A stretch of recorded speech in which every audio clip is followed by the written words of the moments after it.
பெண்கள் உரிமைக்காக அண்ணல் அம்பேத்கர் சட்டமன்றத்திலே சட்டத்துறை அமைச்சராக இருந்து பல உரிமைகளை கொண்டு வரார்.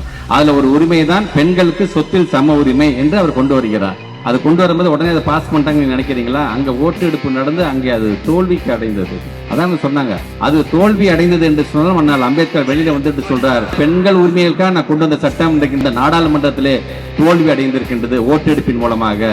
இன்னைக்கு என்னுடைய பதவியை நான் ராஜினாமா செய்கிறேன் என்று சொல்லிவிட்டு அவர் சொல்லுகிறார், என்னைக்காச்சும் ஒரு நாள் ஒரு தலைவன் வருவான், பெண்களுக்கு சொத்தில் சம உரிமைங்கிற சட்டத்தை அவன் நிறைவேற்றுவான். நிறைவேற்றும் போது இந்த அண்ணல் அம்பேத்கருடைய பேர் அன்றைக்கு எல்லாராலும் உச்சரிக்கப்படும் என்று சொன்னார்கள்.